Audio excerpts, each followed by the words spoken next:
தையிட்டி போராட்டம் தொடர்பில் போலீசார் வினோத விளக்கம் ஒன்றை அளித்துள்ளமை பெரும் அதிர்ச்சியை ஏற்படுத்தியிருக்கின்றது. தையிட்டி சட்டவிரோத விகாரைக்கு எதிராக போராடியவர்களை போலீசார் அநாகரிகமான முறையில் கைது செய்திருந்த நிலையில் மனித உரிமை ஆணைக்குழு விசாரணைகளை முன்னெடுத்திருந்தது. குறிப்பாக அரசியல் கட்சிகளின் தலைவர்கள் மற்றும் மதத் தலைவர்களை போலீசார் இலக்கு வைத்து அநாகரிகமான முறையில் கைது செய்திருந்தனர். இது தொடர்பிலான வழக்கு மல்லார் நீதிமன்றத்தில் இடம்பெற்று வருகின்ற நிலையில் நேற்றைய தினம் போலீசாரையும் கைது செய்யப்பட்டவர்களையும் மனித உரிமை ஆணைக்குழு முன்னிலையில் விசாரணை மேற்கொள்ளப்பட்டிருந்தது. இதன்போது போலீசார் தாம் திட்டமிட்டு கைது செய்யவில்லை எனவும் தாம் குறைந்தளவு பலத்தை பிரயோகித்து தாம் கைது செய்ததாகவும் தெரிவித்திருக்கின்றனர். போலீசாரின் இந்த கருத்தானது முற்றிலும் மாறானதெனவும் ஏற்றுக்கொள்ள முடியாதெனவும் போராட்டத்தில் ஈடுபட்டிருந்தவர்கள் கருத்து தெரிவித்திருந்தனர். போலீசார் சந்தர்ப்பத்துக்கு ஏற்ற மாறி மாறி கருத்துக்களை கூறி வருவதாக மலிகாமம் கிழக்கு தவிசாளர் நுரோஸ் பகிரங்கமாக குற்றஞ்சாட்டியிருக்கின்றமை குறிப்பிடத்தக்கது.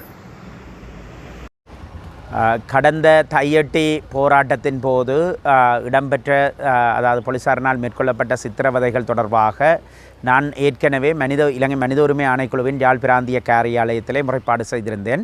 அதன் அடிப்படையிலே அவர்கள் இன்று முதலாவதாக அது தொடர்பான விசாரணைக்கு அழைத்திருந்தார்கள் மனித உரிமை ஆணைக்குழு. அதிலே யாழ்ப்பாணம் எஸ்எஸ்பி மற்றும் பலாலி போலீஸ் நிலைய பொறுப்பதிகாரி ஆகியோரும் முறைப்பாட்டாளர் என்ற வகையில் என்னையும் அழைத்திருந்தார்கள். அதன் போதான நிலைமையின் போது எஸ்எஸ்பியினர் அந்த இடத்திலே வருகை தராத நிலைமையில் அவருடைய பிரதிநிதிகள் வருகை தந்து தங்களுடைய சமர்ப்பணங்களை செய்திருந்தார்கள்.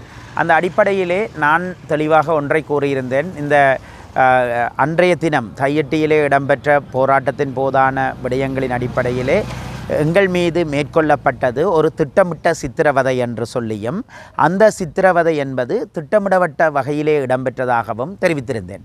அதற்கு போலீசார் தங்களுடைய கருத்தாக, அதாவது விசாரணை அதிகாரியாக இருந்த யாழ் மனித உரிமைகள்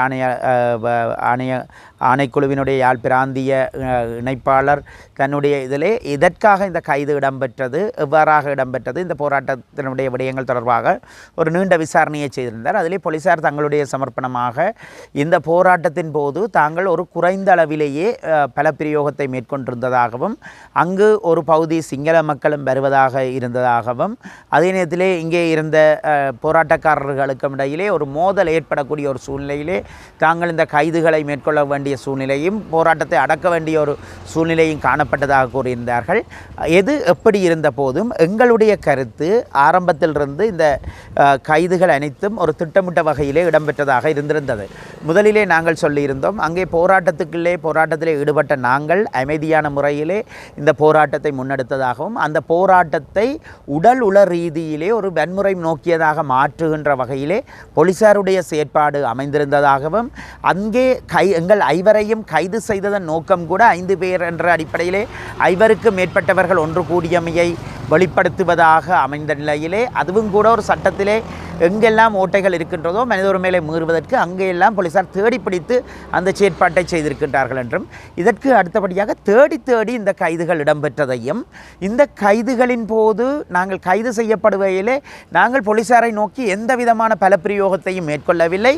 ஆனால் போலீசார் ஒரு திட்டமிட்ட ஒரு ஸ்ட்ரக்சரல் torture methods என்று சொல்லக்கூடிய நவீன வகையான திட்டமிட்ட சித்திரவதை முறைமைகளை பின்பற்றினார்கள் என்றும் எங்களுடைய விடயத்தை சொல்லியிருந்தேன். இதே நேரத்திலே போலீசார் சொல்லியிருந்தார்கள் ஒரு கைதின் போதான ஒரு குறைந்த பல பிரயோகம் தான் அங்கு இடம்பெற்றதாகவும் நான் கூறியிருந்தேன். அங்கே கைதிலே போலீசாருடைய பேரியர், அதாவது அவர்களுடைய தடுப்பணையை தாண்டி எங்களை கைது கொண்டு சென்ற வேளைகளிலே எங்கள் மீதான நவீன சித்திரவதை முறைமைகள் பின்பற்றப்பட்டதையும் அந்த வேளையிலேயே தான் நான் தூக்கி எறியப்பட்டு என்னுடைய கன்னத்தில் அறையப்பட்ட நிலைமைகளையும் நான் அங்கே வெளிப்படுத்தி இருந்தேன். இதே நேரத்திலே அன்று கைது செய்யப்பட்ட மதிப்புக்குரிய வேலன் சுவாமி ஐயா உள்ளிட்ட பலர் மீது மேற்கொள்ளப்பட்ட சித்திரவதைகள் தொடர்பாக நான் அங்கே சமர்ப்பணம் செய்திருந்தேன். அந்த அடிப்படையிலே அவர்கள் எதிர்வரும் 14 நாட்களுக்குள் மேலும் இந்த விடயங்களிலே எங்களிடமிருந்து சாட்சிகளை கோரியிருக்கின்றார்கள், ஒளிப்பட ஆவணங்களை கோரியிருக்கின்றார்கள்,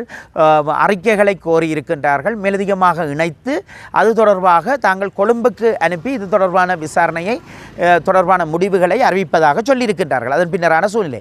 இதே நேரத்திலே நான் சொல்லியிருந்தேன், அதிலே போலீசார் சொன்னார்கள் தாங்கள் எதையுமே திட்டமிட்டு செய்யவில்லை, இது ஒரு தற்செயலாக இடம்பெற்ற சம்பவங்களாக இருக்கின்றன என்று கூறிய போது நான் கூறினேன், அன்றைய தினம் நீங்கள் நடந்து கொண்ட விதம் என்பது முழுமையான மனித உரிமை மீறல்களுக்கு உரியது என்று சொல்லியும் இந்த அறிவுறுத்தல் உங்களுக்கு அரசிடமிருந்து கிடைக்கப்பெற்றதை நான் சந்தேகமாக கொள்கின்றேன். அந்த இடத்திலே தாக்குதல்களை மேற்கொள்ளுமாறும் சித்திரவதைகளை மேற்கொள்ளுமாறும் அரசிடமிருந்து தான் உங்களுக்கு அறிவுறுத்தல் கிடைக்கப்பட்டிருக்கின்றது என்ற குற்றச்சாட்டை முன்வைத்தேன்.